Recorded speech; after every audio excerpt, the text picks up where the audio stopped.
Қайырлы күн. Бүгінгі өтетін тақырыбымыз химиялық кинетика. Сабақ мақсаттары: химиялық кинетика, химиялық реакция жылдамдығы, химиялық реакция жылдамдығына әсер етуші факторлар, әрекеттесуші заттардың табиғаты, катализатор, концентрацияның әсері, температураның әсері, химиялық тепе-теңдікке әсер етуші факторлар. Химиялық кинетика реакциялардың жүру жағдайларын және жылдамдығын зерттейтін ғылым. Химиялық кинетика реакция жылдамдығын зерттейтін болса, ал химиялық реакция жылдамдығы дегеніміз не?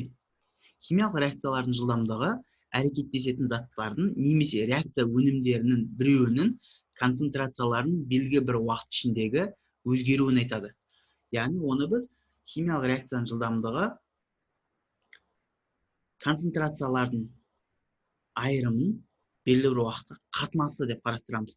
Яғни химиялық реакцияның жылдамдығы ол белгілі бір уақыт аралығындағы өнімнің немесе реагенттің концентрацияларының айырымының уақытқа қатынасы. Яғни С1, С2 концентрацияларының айырымының уақыттар аралығындағы қатынасын қарастырамыз. Яғни осыдан бізде дельта С, дельта Т деген шығады. Т бұл жерде уақыт аралығы, С деген малярлық концентрация.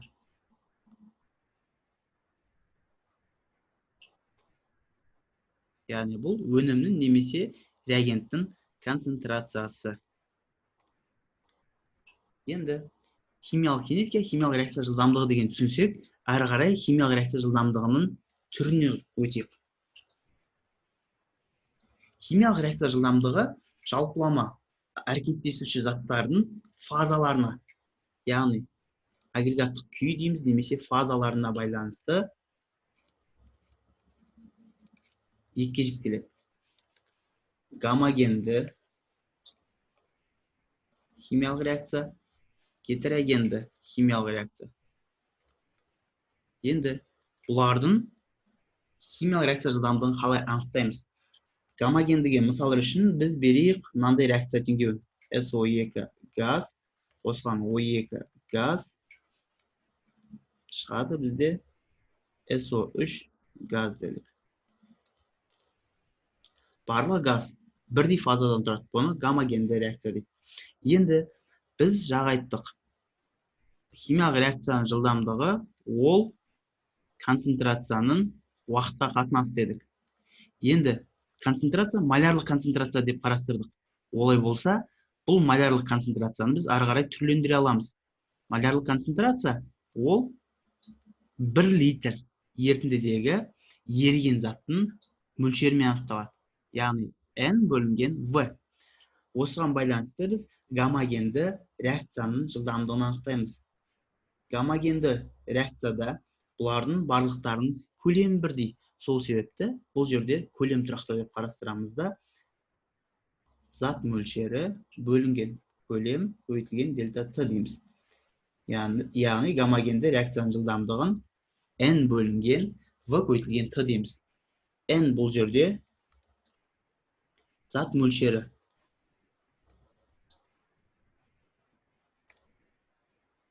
V жүйе көлемі.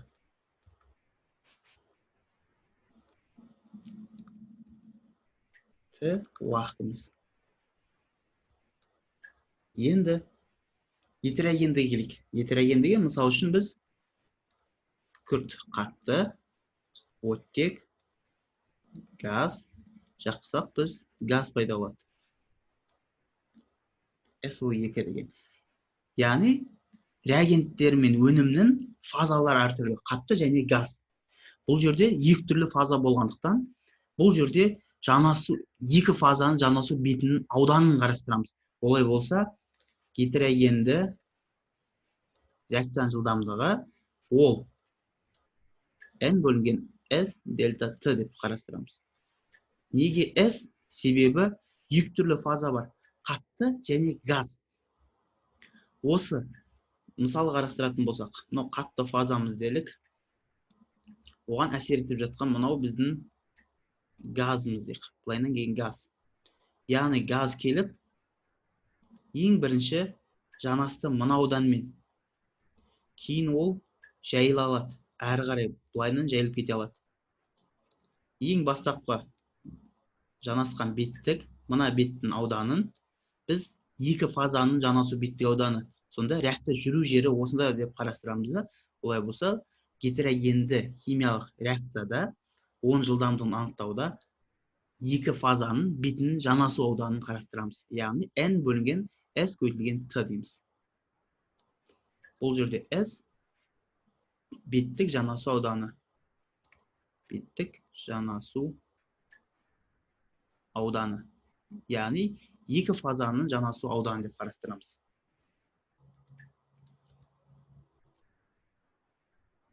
Кейін химиялық реакция жылдамдығына әсер етуші факторлар. Бұндай фактордан төртеу тоқталып өтейік. Ең біріншісі әрекеттесуші заттың табиғаты.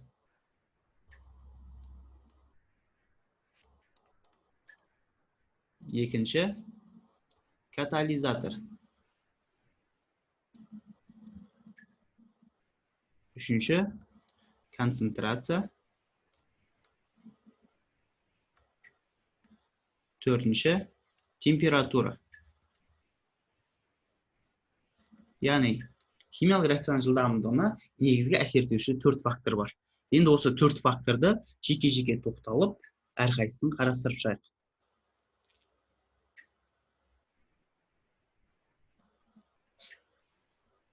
Ең бірінші әрекеттесуші заттардың табиғаты. Бұл жерге мысалға біз қарастырайық.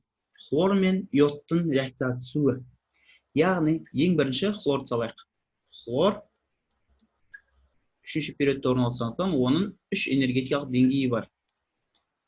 Йод 5-ші периодта орналасқандықтан ода 5 энергетикалық деңгейі бар дейік. Енді олардың сыртқы қабаты барлығы да галоген болғандықтан, бұлардың сыртқы қабатында электрон саны бірдей. 7-ші топта орналасқандықтан, сыртқы қабаттағы валенттілік электрондары 7.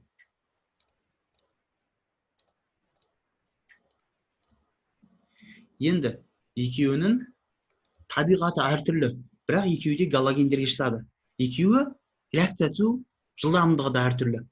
Неліктен? Себебі қарайтын болсақ, ядро мен соңғы қабаттағы электронның арасындағы радиус йодта жоғарырақ. Олай болса, мына сыртқы қабатта электрон ядроға тартылу күші әлсіз. Олай болса, йод хлорға қарағанда белсендірек. Йод хлорға қарағанда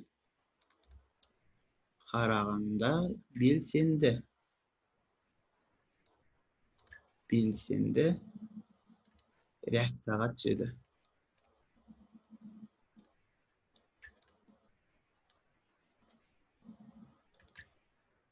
Яғни, сіз хлордың электрон алуға дополнительный энергия бөлу арқылы, немесе оны уақыт құртып, ұзақ уақытта реакция түсіруге болады. Немесе йодпен тез реакция түсірсеңіз болады. Оған мысал ретінде біз қарастыра аламыз. H хлордың оттекпен әрекеттесуі, бұны бірінші реакция деп қарастырайық. Екінші реакцияңыз H йодтың оттекпен реакция түсуі. Екеуі де реакцияласады. Нәтижесінде бізде хлор йод шығады. Теңестірсек, 2 еселейік, оттек санына байланысты 4 еселейміз. 2 еселейміз. Яғни реакция тең дейміз. Екеуі де реакция жүреді, бірақ бірінші реакция екінші реакцияға қарағанда баяу. Бірінші реакция екінші реакцияға қарағанда баяу жүреді. Себебі ол йод пен хлордың табиғатына байланысты. Екеуі де бірдей топта орналасқан, бірақ олардың радиустарына байланысты йод более реакцияға тез түседі. чем хлорға қарағанда. Осымен әрекеттесуші заттардың табиғатын осылай түсіндірсек болады. Яғни олардың орналасу, периодтық кестеде орналасу деген секілді өзінің қасиеттеріне байланысты реакция тез түсе алады біреуі, біреу реакция баяу түседі. Келесі катализатордың әсері. Катализатор деген не? Катализатор ол қазақша өрткі дейміз. Химиялық реакция жылдамдығын арттыратын зат. Яғни ол реакцияның жылдамдығын арттырады, бірақ өнім ретінде шықпайтын заттар. Ал бұған қарамар заттар бар. Оны біз ингибитор деп атаймыз. Немесе қазақша тежегіш. Ол химиялық реакция жылдамдығын баяулатады.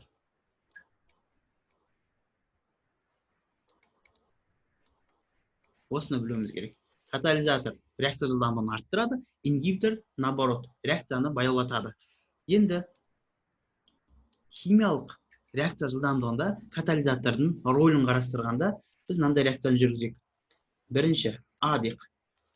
Сутек асқын тотығы, яғни пероксидті марганец O2 деген марганец диоксиді қатысында катализатор ретінде реакцияны жүргізейік.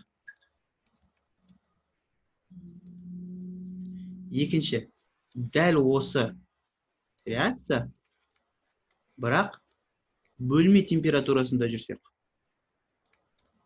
Катализаторсыз.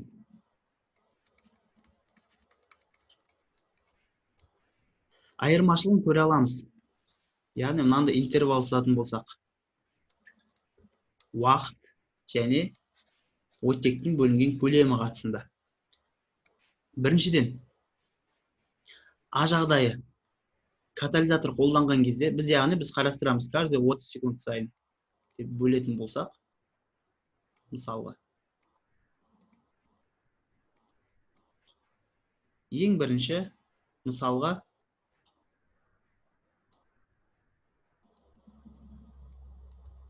біз қарастыра аламыз. А жағдайы катализатор қатысында, яғни аз уақыт ішінде оттектің көп мөлшері шығады. Ал катализаторсыз температура, бөлме температурасында ол өте ақырын, аз бөлінеді. Яғни, мысалға, допустим, катализатор қатысында біз 30 минутта максимум оттектің көлемін алатын болсақ, максимум көлемін, ал дәл осындай оттектің максимум көлемін катализаторсыз біз 3 сағатта алуымыз мүмкін. Яғни катализатор 3 сағатта жүретін реакцияны 30 минутке шейін кеміте алады.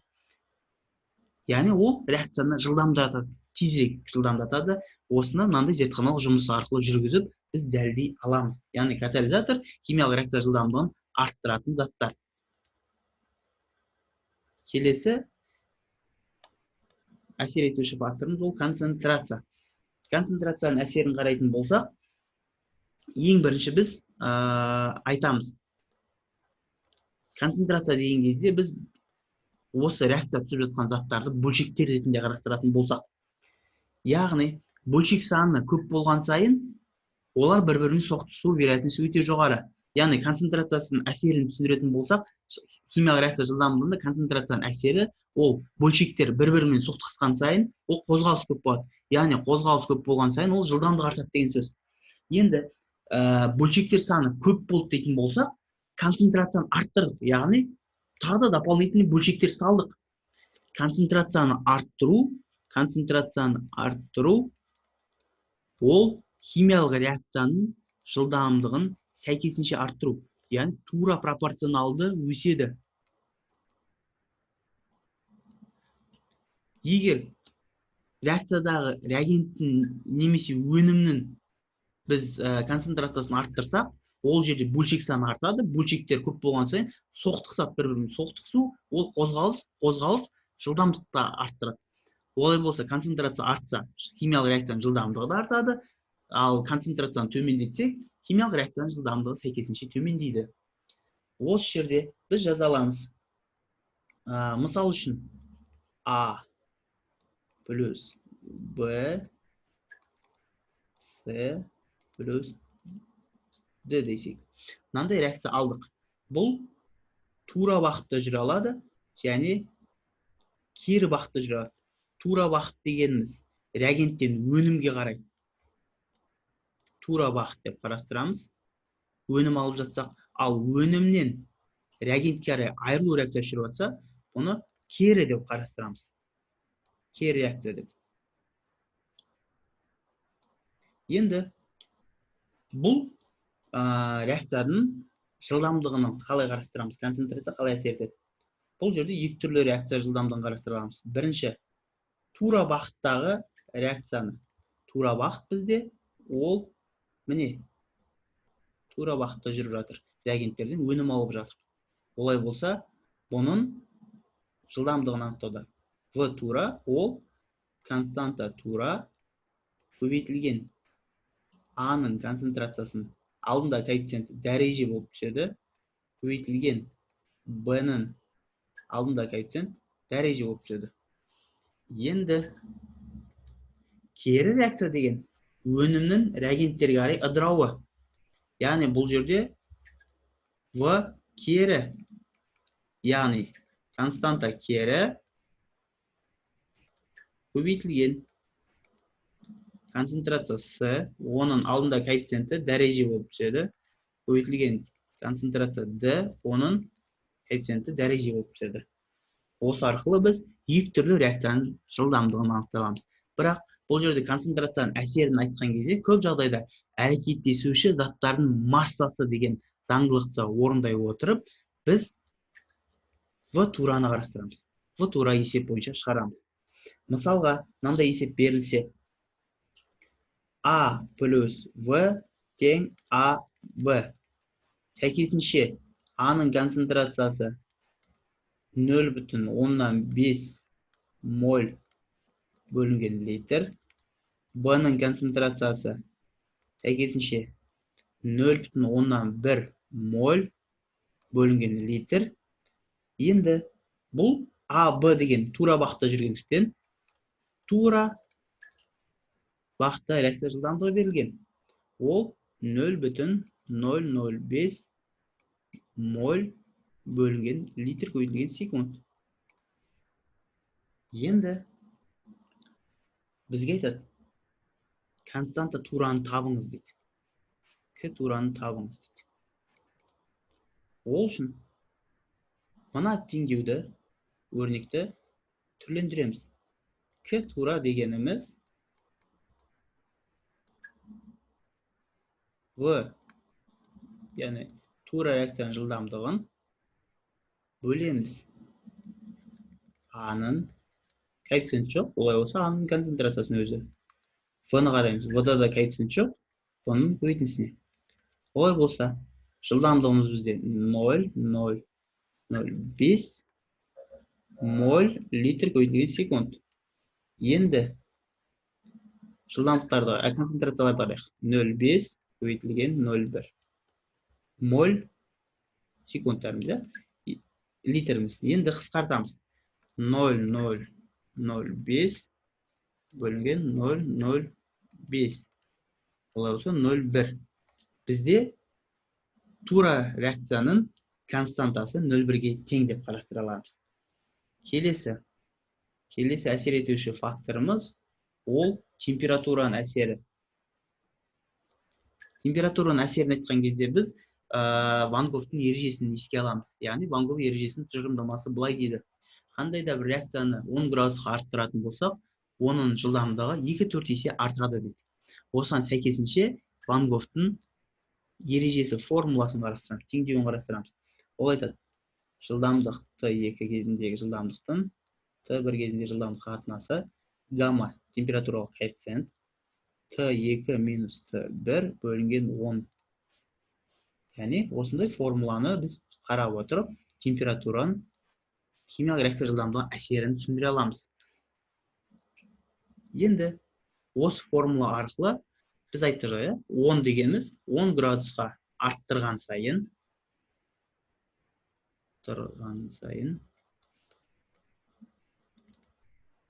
жылдамдық 2-4 есе артады деп айтқанбыз. Осыған мысал ретінде келесі есеп шығарып көрейік.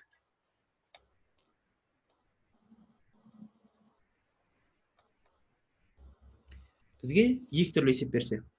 Реакция 30 градус температурада 40 секундта жүреді. Егер температураны 60 градусқа дейін арттырсақ, реакция жылдамдығы қалай өзгереді? Егер температуралық коэффициентіміз гаммамыз 2-ге тең болса дейді. Ал екіншісі дәл сондай. Бірақ бұл жерде жылдамдықты моль бөлінген литр секундпен берілген, ал біріншісінде секундпен берілген. Яғни химиялық реакцияның жылдамдығын біз біріншіден секундпен өлшесек болады. А дейміз. Екінші, концентрацияның уақытқа қатынасы деп айтты. Олай болса, моль бөлінген литр деген ол бізде концентрация, секунд деген уақыт. Моль бөлінген литр өтілген секунд деген өлшем бірлікпен шығарсақ болады, немесе секундпен. Бірақ бұл жерде ерекшелік бар. Та сол ерекшелікті сіздерге көрсетеміз. Бірінші, А жағдайын берілген 30 градус температурада 40 секунд. Яғни бірінші жылдамдығымыз белгілі, екінші жылдамдығымыз белгісіз. Бірінші жылдамдығымыз бізде бастапқы 40 секунд. Гаммамыз берілген 2. Яғни біз мына формуланы қолданамыз. V2 V1 гамма T2 минус T1 бөлінген 10 деген формуланы қойып шығарамыз. Гаммамыз 2-ге тең, T2-міз 60 градус, олай болса 60 минус T1-міз 30 бөлінген 10 тең 2, 60-тан 30 азайтсақ 30, 30-ды 10-ға бөлсек 3. 2-нің 3 еселесек, яғни кубы 8. Сонда бастапқы реакция жылдамдығына қарағанда температураны арттырсақ, 8 есе реакция жылдамдығы артты деп айтып тұр.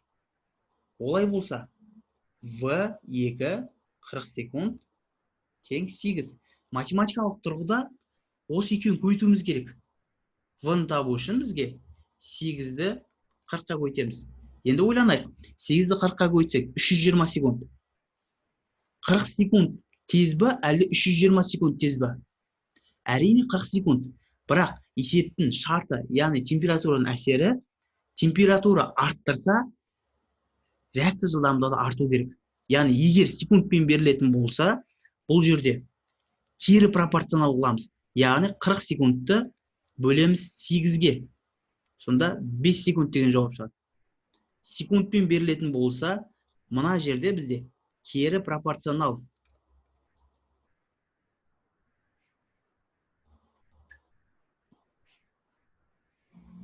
Формула кері пропорционал деймізде, санды секундты бірінші жылдамдығымызды еселенген шамаға бөлеміз.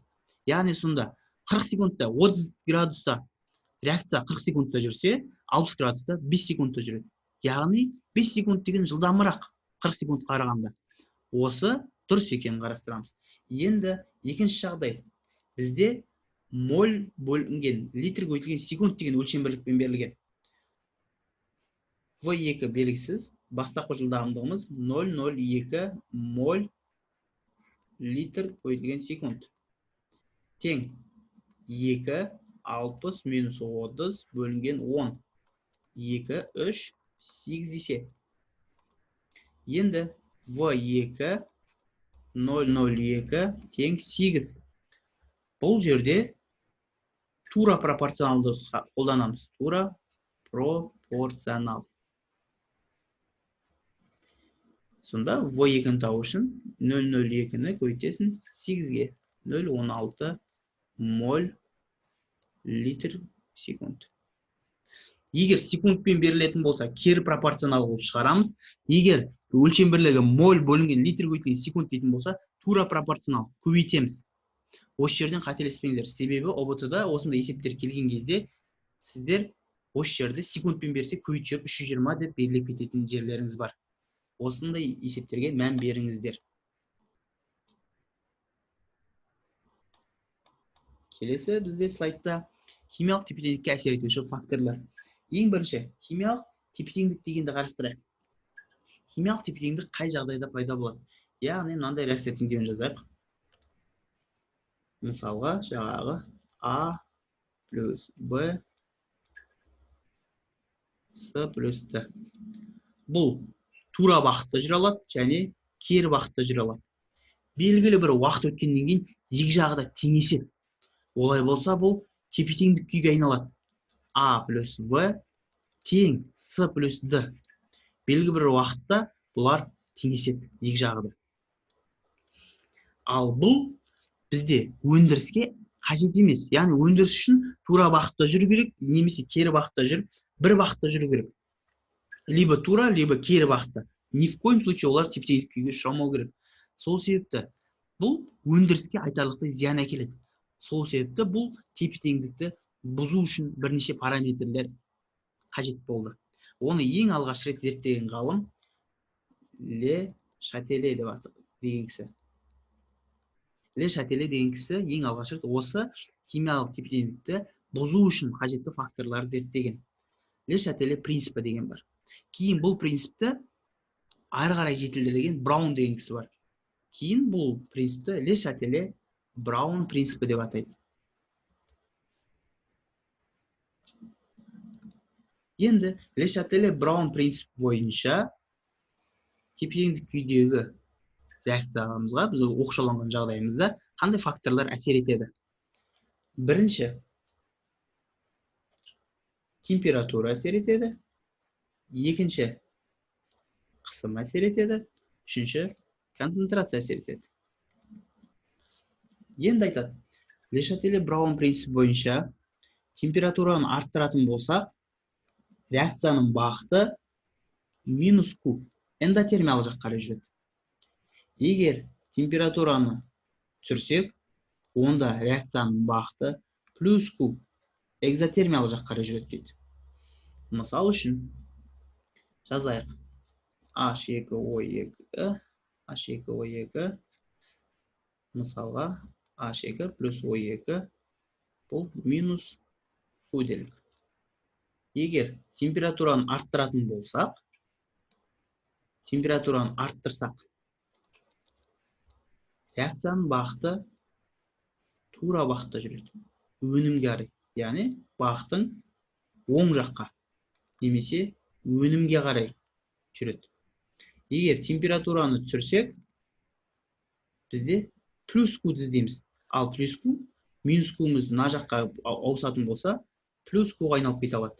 Олай болса, реакцияның бағыты бұл кезде керісінше реагентке плюс Q-ға қарай жүреді. Реакция реагентке қарай жүреді деп жазамыз. Температураның әсері осы жылу эффектісінде. Ары қарай қысымды қарастырайық. Қысым газдарға әсер ететінін білуіміз керек. Қысым газға әсер етеді. Газ. Қысымды арттырсақ, молекула саны азға қарай жылжиды. Егер қысымды кемітсек, молекула саны көпке қарай. Көптер. Мысалға, қосылған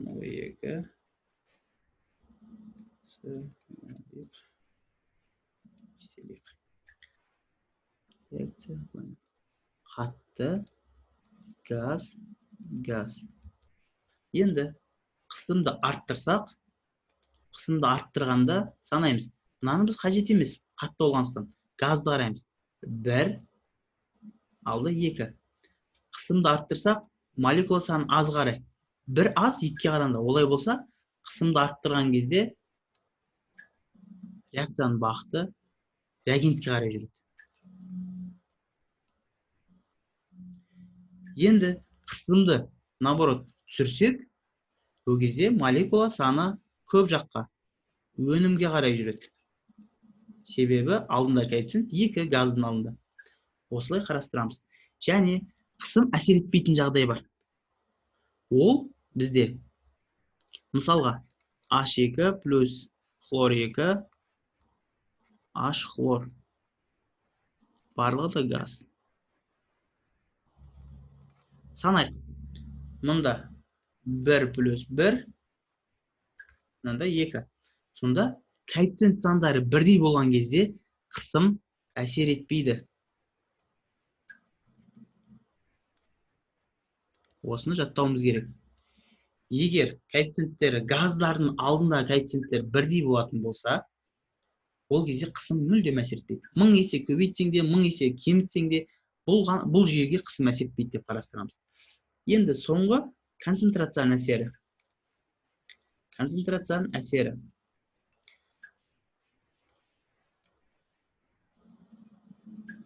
Ол үшін ең бірінші біз таразы сызып көрейік. Таразы арқылы түсіндірейік.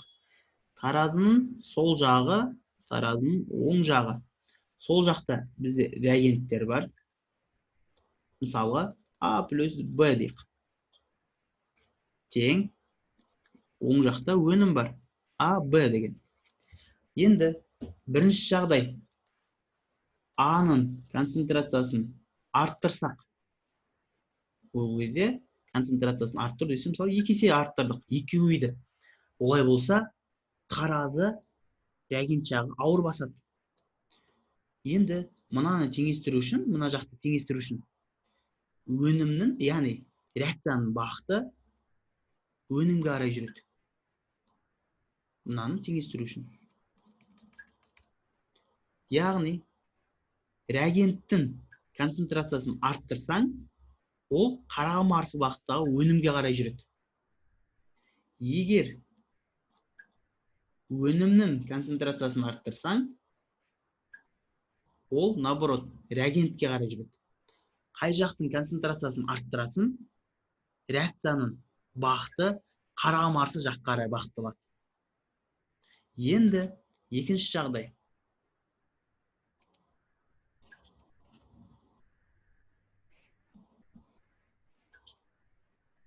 Екінші жағдай бізде азайтсақ. Реагент дейік. Екінші жағдайымыз бізде концентрацияны, мысалға, Б-ның концентрациясын кемітсек. Олай болса, Б-ны 2-ге бөліп жібереміз. Ол кезде бізде таразымыз былайынан кетіп қалады. Мына жақ аз болып тұр, өнім жақ артып тұр. Теңесу үшін реакцияның бағыты азайған жаққа келеді. Яғни осының шамасын арттыру керек, қайтадан теңестіруіміз керек. Сонда қай жақтың концентрациясы азайса, сол жақ қарай келеді. Реагенттің концентрациясы азайды ма, реагентке қарай ағысады. Егер өнімнің концентрациясы азайса, өнімге қарай барады. Концентрацияны арттырсақ, қарама қарсы бағытқа реакцияның бағыты жылжиды. Ал концентрацияны қай жақтан азайтамыз, сол кезде реакцияның бағыты азайған жаққа келеді. Осыны жаттап алуымыз керек. Енді бекіту тапсырмасы ретінде бір есеп шығарайық. Берілген реакциядағы оттектің концентрациясын 2 есе арттырғанда реакция жылдамдығы қалай өзгереді дейді. Ол үшін бірінші бізге тура бағыттағы реакцияны қарастырамыз.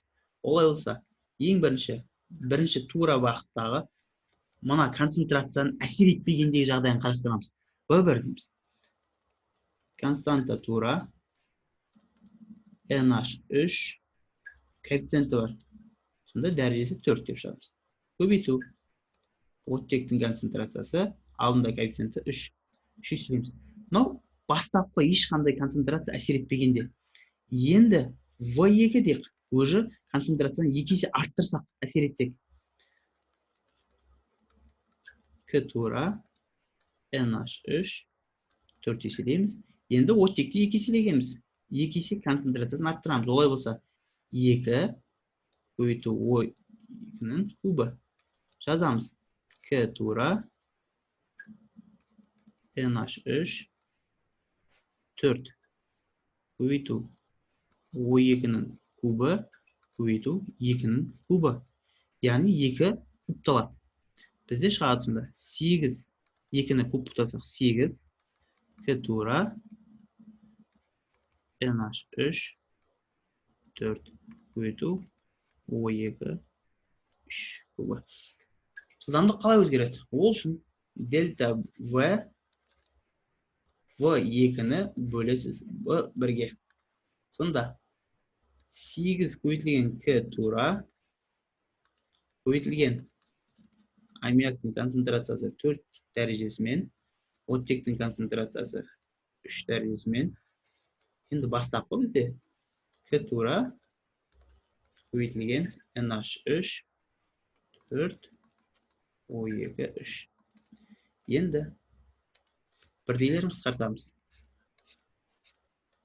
Қалады бізде 8 есе. Енді мына жерде ең ключевой сөз арттыру или кеміту. Біздің жағдайда арттыру болғандықтан реакция жылдамдығы 8 есе артады. Егер 2 есе кемит дейтін болса, мына жерде жылдамдығымыз сонда 8 есе кемит деген вариантты белгілейміз. Сонда біздің жағдайымызда 8 есе реакция жылдамдығы артады деген сөз.